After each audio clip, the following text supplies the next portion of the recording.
I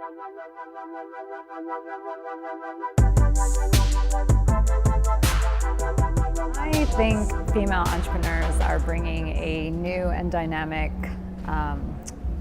perspective to the industry because 50% of the population is women, and I think for a long time there's been a little bit of skew if you think about traditional marketing and advertising communications. So that would be the first one. I think that finally you have women being willing to, I think from an entrepreneurial perspective, take risks.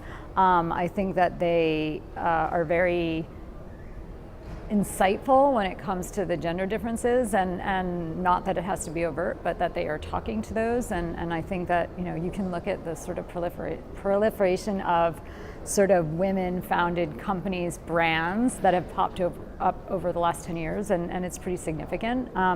So I mean, that is kind of with a gender skew, but I think in general, you know, there's so much talent out there, and in the past that talent didn't have as large of a voice. You have more women, I think, graduating from university today than you do men, and I think at a graduate school level, you know, those numbers are almost equal. So you would hope that you're seeing this from an entrepreneurial perspective, as well as how that comes across when it comes to communications and advertising.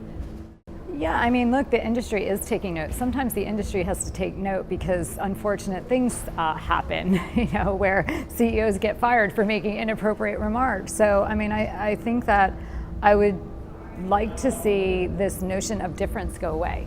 I would like to not have to talk about diversity. That's what I would like to see from the industry. I would like to just see that we have leaders, and that it doesn't matter if it's a male leader or female leader. So that's what I would like to see from the industry.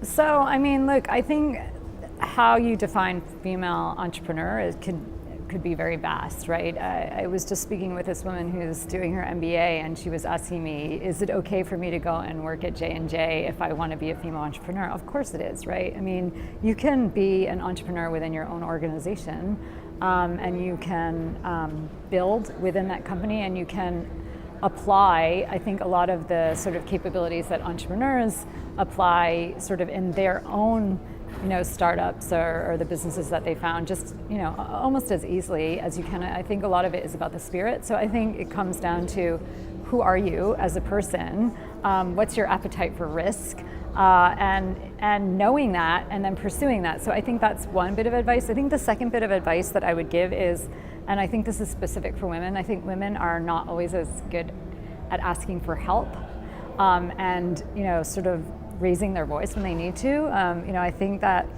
men have no problem asking each other for favors. It's kind of what happens. You go out, you go to the golf course, you're playing golf, you ask for favors, they connect in a different way, right? Or they do it over a beer, whereas I think women, you know, they tend to be a little bit shyer on this. And I would say, go get the advice, nag whomever you need to nag, you know, do your homework, understand as much as you possibly can, and rally the support around you.